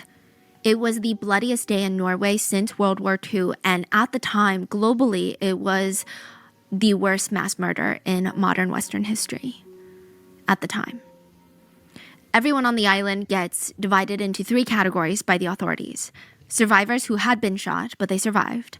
Bodies, and those who are still on the island and likely not alive. Their bodies have yet to be recovered. And of course, you had the group that were not shot and they survived. Do you remember Elizabeth? She was the one on the phone with her dad when she was shot. Mm-hmm. She was unfortunately, she passed.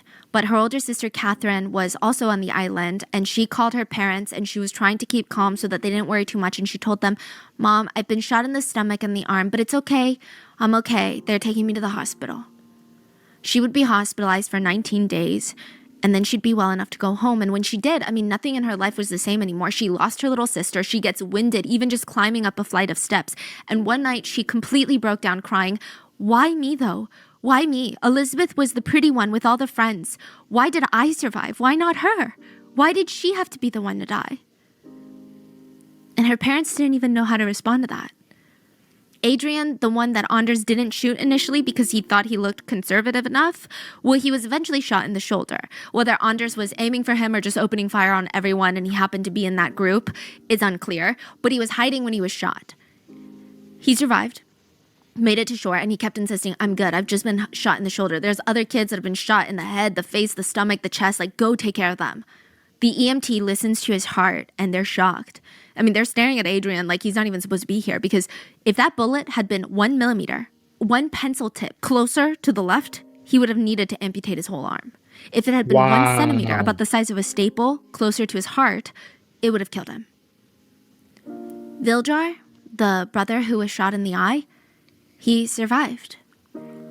Wait, the one that with the brain tissue out? He lost an eye. He needed to amputate his arm, but he survived, and so did his brother. Viljar was in a coma for a really long time. Nobody knew if he was going to make it. And the doctors came in, and they told his family, "We're going to need to amputate his arm before he even wakes up from the coma." And his family said that Viljar's little brother, he would stick one arm into his shirt for the next few weeks until Viljar woke up. He said he wanted to prepare for when his brother woke up from his coma so he could teach them all the tricks of living without one of his arms. So he tried to live his life without one of his arms so that he could give him all the hacks. Yeah. There were a lot of siblings at the camp, and in some cases, parents lost both of their children at once. There was a survivor named Lara, and she said, "It felt like he never ran out of bullets. When it started, there was so much mud that I almost slipped. I kicked off my sandals. I was running barefoot. It didn't take long to get to the end of the island, maybe 30 seconds. It was then that I realized there's no place to run to. There's nowhere to hide." She would lose her older sister, Bono, on the island. Many of the survivors, they lost friends or family, and they felt a ton of survivor's guilt. One survivor said, "I only had time to escape and survive because he was busy killing someone else." In the days after the attack, the entire city of Oslo and really all over Norway, there were flowers laid out for the victims. Flower shops all over the country were running out of roses, lilies, then orchids, then carnations. Every church and monument in the city was covered in flowers. After Anders' arrest, Anders' mom was contacted by the police, and she was told to come out of the building and put her hands in the air. She thought that her son had also been injured in the bombing in Oslo. She was freaking out, making sure that her baby's all right. She thought it was strange, like he's not coming over for dinner like he promised. And it was only in the interrogation room that she learned what her son did. And she kind of sort of defended him. I mean, she didn't deny that he did this, at least not. Arrest her. Arrest her. Arrest her. Stop good for nothing. Arrest her too. At the end, but she basically just said that Anders was a sensible and clever kid. He had good friends and was a nice boy, warm and fond of his mom. He did get arrested once before because he was like vandalizing public property. He was a tagger, meaning that he would go around tagging his name. This is very different from graffiti artists. Graffiti artists do art. For graffiti, taggers, they just write their names. Do you know those words? Yeah. Yeah, he would just spray paint walls. He was arrested for that once before, but other than that, she thought that he was getting his life together. After high school, Anders actually got involved in politics. He was actually a not bad networker once he needed to be, and because, that's what politics is. He was actually pretty good at it, except there was always that thing. People could tell that Anders wanted to fit in a little too desperately. He also had a very strong preachy air about him that people didn't like in politics. For example, let's say you start a knitting club. Everyone who joins has never knit a day in their life prior to that club. Everyone is on the same skill level. Everybody is in the same experience level. And then suddenly 2 days in, there's someone giving you knitting advice as if they've been doing this for the past 2 decades of their life. And it's very annoying, to say the least. That's Anders. He gives up politics. He discovers his real passion is not politics, it's money. To him, it's either be a millionaire or die trying to be a millionaire. He was obsessed with money, status, and power. And honestly, he just liked the power that money gave him, nothing else. He would have all these big, grand ideas of how he was going to revolutionize a reputable industry. And he always complained, you should not be ashamed of wanting to have a better life and setting goals. Norway is obsessed with the loser mentality. Yeah.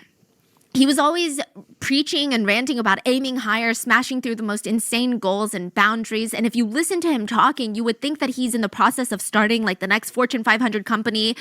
But no, he's selling online fake diplomas. He had a website, and it's a legal gray area. He would list the website as a decorative prop store for movie sets and films.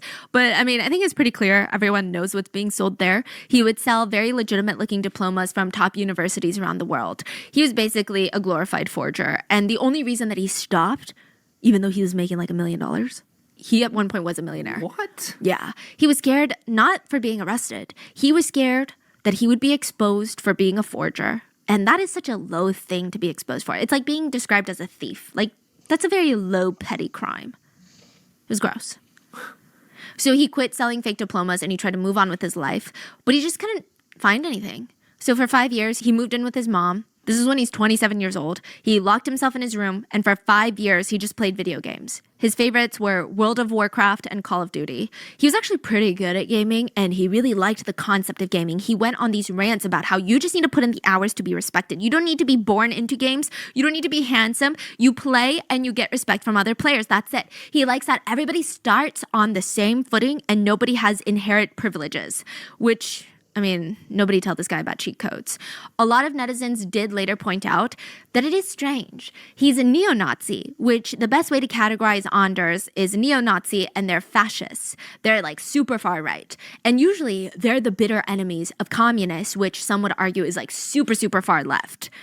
But sometimes the things he says, it feels like he identifies more as a communist than a fascist. He's like, everybody should be equal. But only if you have blonde hair, blue eyes. And only if you have a wee-wee. He also did join the Freemasons only because someone on his dad's side was a Freemason and he basically forced him into recommending him. And he did join. He did join. Oh. And nothing really came out of that. By the time that he had his little initiation ceremony, yeah, they have ceremonies, he was over the Freemasons. He was like, this is stupid. I'm just going to go kill people. He was already planning the murders at this point. At the end of the interview with Anders' mom, she looked the interviewer dead in the face and she said, I am the unhappiest mother in Norway. There is only one place a criminal would want to be called crazy or insane, out of their minds, bonkers, and that's in a courtroom. It's the only place that's actually going to help them. Guys, do you see this? Does this anger you? Does this anger you?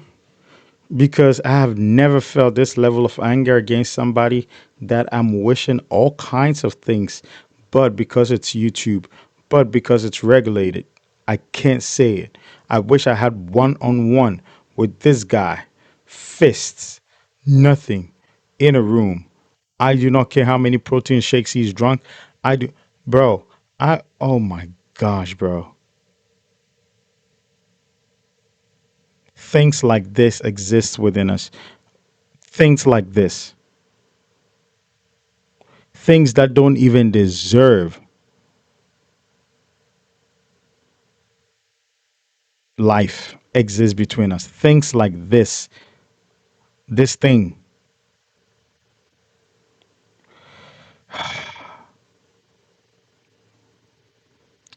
This is a very tough one, man. Extremely tough. To be considered a madman, unless you're Anders and your attorney recommends a not guilty plea of insanity, but you want everyone to know that you knowingly committed all these crimes knowing right from wrong. Being considered insane by the court system was his biggest nightmare. Yeah, priorities, okay? Another priority for Anders was debating should he do a closed fist salute or an open palm salute. He decides to go with the closed fist. When he walks into the courtroom, before he takes his seat, he shoots out his right arm and extends it as straight as possible, and his right hand is clenched into a fist and his knuckles are white. Then he turns straight to the gallery of the courtroom and makes eye contact with the family members of the victims. He looks incredibly pleased with himself. Now, side note, they did have Anders go to the island and recreate the whole 72 minutes with them. They brought him back to the island. He was wearing a bulletproof harness. He was tethered to a police officer so that he couldn't run off. Literally, he's wearing one of those child leashes, but much more serious, bulletproof, tear-proof, you get it. And he's just going around demonstrating where he shot which group, then which way he walked. Why is he wearing a bulletproof vest? They were worried that he was going to threaten them into killing him. Like he was going to threaten a police officer so that they would shoot him dead. Wait, they were afraid that one police officer would kill him.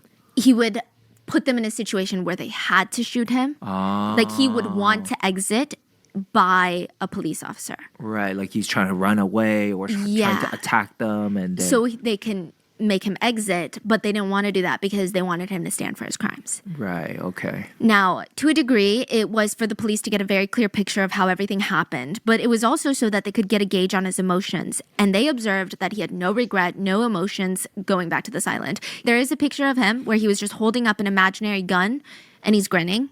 So he's basically displaying to the police, this is what I did here. It's like he's reliving the kills.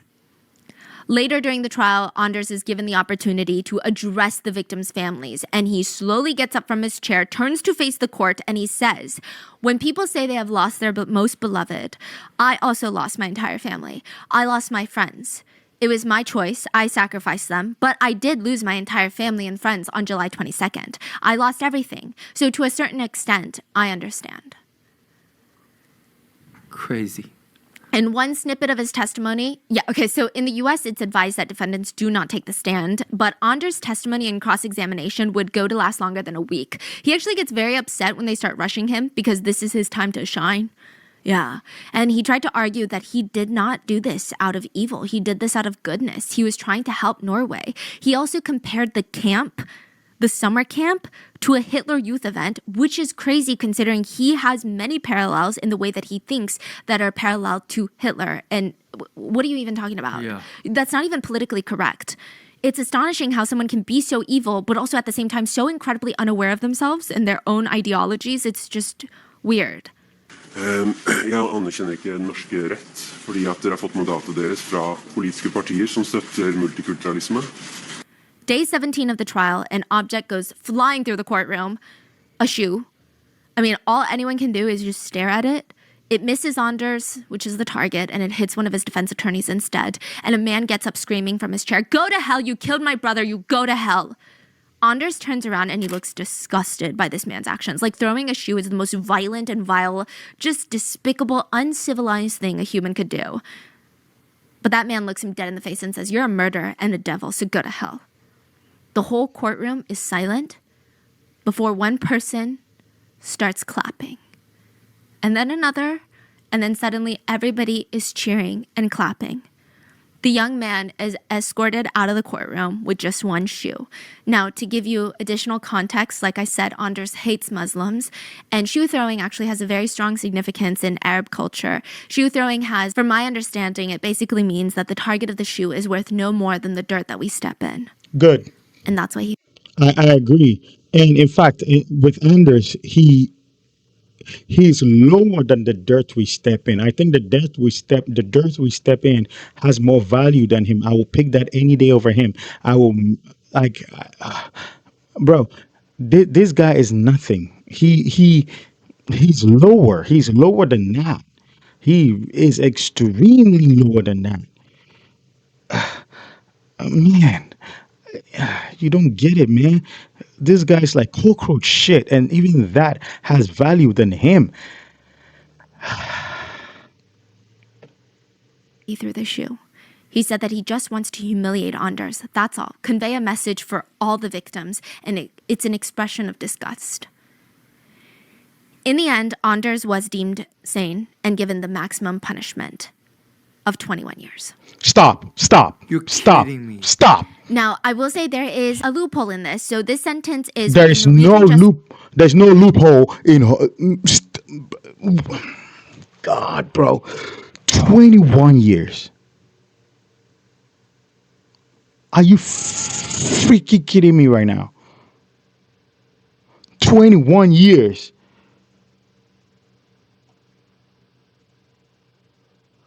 I promised not to end this video before it ends because the valued watcher that requested this told me to react to the end, but it's hard. 21 years. 21 freaking years, man. System calls containment. So it's not technically 21 years. It's likely that he'll never get out. So basically what happens is that parole can be considered in 10 years. But after 21 years, for whatever reason, it doesn't even really have to be like a valid, strong, crazy reason. The parole board is just like, no, you're going to stay another 20 years. It seems like that's the maximum they can give. So it just means that after 21 years, they have to evaluate. Oh, okay. But like there's no way. No, it's still giving him I don't care. This piece of rat's turd nothing, like this garbage human being, this trash. Man, 21 years. Did they see what he did to the people and did they see the account of it? Man, what kind of laws do we have in this world, period? It's making me think an eye for an eye is kind of like a good idea. I can't. Bro, what? Because if they see you unalive all these people, victims come out, people, families are crying, and then to hear you say 21 years, oh, in 21 years, we're going to evaluate, we could give you more than 20 years. No, that is a chance. That is not good enough for me. That is a chance. You're giving him a chance. There might be a parole board, a parole agent who is stupid. That will say, oh, yeah, this guy's reformed and everything, and we're in the same political party, so let him go. What about that? You don't give idiots like that chances. You put him where he belongs, in the dirt. He's getting out, is what most people believe. Can you imagine, though? Yeah, no, I don't think so. Like, I think, no, Norwegians would, no, yeah. Anders will be kept in solitary confinement. His only friends are a few parakeets that he gets to keep in he has a 2-story prison cell. It's 2 stories. We're going to get back to it because Norway has some of the best prisons. Oh my gosh. Now, the victims' families and survivors are just trying to navigate life and, in most cases, severe PTSD. One survivor said that there are times where he's in a crowded street or store and he starts having panic attacks. His chest gets tight, like he's gasping for air. Another survivor said the only place that they feel safe is in a moving car, where there's no strangers, there's no openness, and it's easy to drive away. Some survivors still have bullets or fragments of bullets in their bodies because it would have been more dangerous to remove them. And one survivor said it definitely hurts with trying to move on. They said mentally it's like, there are still pieces of evil inside of me. And it just feels like a reminder. Some of the victims' families and survivors have moved on, though. Elizabeth and Catherine's dad, the one that was on the phone when he heard his daughter died, he said he doesn't hate Anders. He said, because I don't give a damn about him. Why should I care? I still have my family that I need to take care of, and to hate him, it would take my energy. From day one, he is nothing but 0 to me. Yeah. Good. Now, I want to give a massive disclaimer regarding Anders' imprisonment. I chose to include this portion regarding the Norwegian prison system only because it is a fact of the case and because a lot of netizens were talking about it. And I only compare it to the US prisons because naturally that's where the most of you guys are. And also when I hear, oh, he's in prison, I'm kind of picturing an American prison, right? That is not the case. Anders filed a formal complaint. Well, he waged a lawsuit against the country of Norway for a violation of his human rights in prison. He demanded a replacement of his PS2, PlayStation 2, to a PS3. Because at this point, the PS4 had already come out, and it's not like he's demanding the best one, the newest one, but the PS2 is way too outdated. what else Can can he do in there? Or what can man, he not do in there? Yeah, which by the way, Anders said that during the trial, in his manifesto too, he stated that he practiced shooting in first-person point shooter games like World of Warcraft, but in prison he gets access to any adult games that he chooses. So can someone stomp his face against the wall, please? Please. Can someone do the world the favor and stomp this idiot's face against the wall, squish it, please, and send a picture to his mom?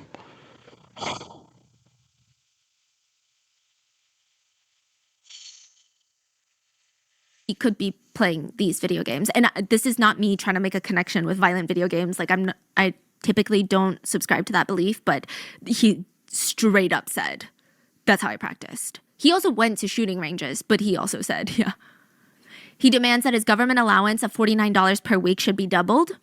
Oh my gosh, bro. Yeah, What? and he said that the fact that his typewriter has not been upgraded to a computer is a violation against his human rights. And he also mentions how he was given a rubber pen because he was constantly talking about self-exiting. So, of course, they're not going to give him a sharp pen to hurt himself with. So they gave him a rubber pen. And he said the pen is not ergonomic and it gives his hand cramps. He said it's actually sadistic that the government would give him nothing but a rubber pen to write with. He said it's a nightmare of an instrument and I'm very frustrated with it. He wrote in the lawsuit, you put me in hell and I won't manage to survive that long. You are killing me. If I die, all of Europe's right-wing extremists will know exactly who it was that tortured me to death. The liberals. He also called himself a political prisoner and a human rights activist in the lawsuit. A human rights activist. Side note, there are a lot of women writing love letters to Anders in prison. Fuck those But because man. he's in solitary confinement, the authorities get to read through Whoever wrote a letter to this guy, whoever the lady is, they need to be those names need to come out, and those women should never ever be talked to like they should. I want them to lose their jobs. I don't care. I want them to lose. Teens were unalived. Teens were unalived. There's nothing like a second chance. Teens were unalived for nothing they did. They just went to camp. You're writing a love letter to her. You're a piece of shit.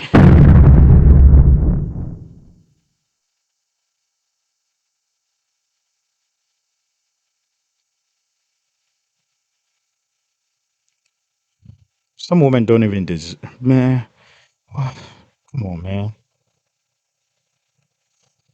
all the letters before he gets to them, and they reject all of those. All the, quote, fun ones. I do believe that they let in some hate mail because he also gets a lot of hate mail. In 2022, he applied for parole. After his minimum sentence of 10 years was served, his application was denied. Now, in 2024, he is 45 years old, and he waged another lawsuit this year against Norway, and he claims that his conditions in prison are inhumane, and it's making him want to self-exit. But when a psychologist evaluated him, they stated that he does not appear to be very depressed, and he was very low risk for self-exiting.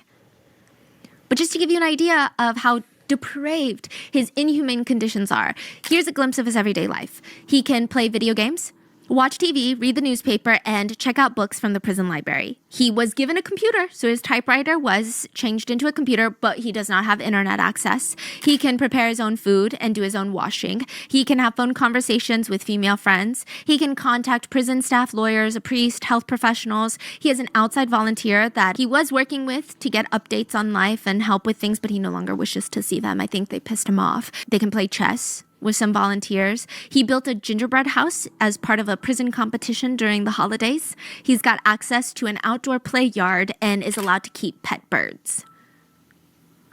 That's freaking crazy. He has a living room in his cell that is the size of a medium-sized apartment living room, and there are 2 video game consoles connected to a flat-screen TV that looks to be about 60 inches. He has black leather couches, a coffee table, and curtains on... Are you serious right now? Are you serious right now? Is this a big FU to the family? Is this a big FU to Norwegians? This guy gets to do, he gets to live like this after what he did? And you think they're not going to be repeat offenders after this? On a massive window that lets in a ton of natural light. He has a dining table that has one of those table runners that's equipped with candles. So I guess if he wants to eat nicely. The prison gym has a rowing machine, a leg press, all of it which looks very clean and new. Now, normally, this is a cell pod, so that 2-story cell would be shared between a few prisoners, but because Anders is high risk, he gets to have it all to himself. And he believes this is inhumane. And that is the story of what happened on Utoya Island. I don't think I need a disclaimer, but obviously, I don't think any religion has any sort of connection with one's personality. I do think that there's a lot of villainification of Muslims, and I mean, I don't think anything he said is even worth yeah debated on. It's not even a conversation because it's like talking to a brick wall. Like, there are no thoughts. It's just pure hatred. Yeah.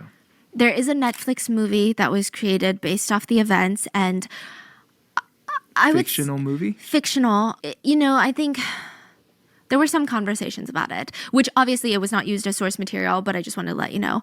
What are your thoughts on this case?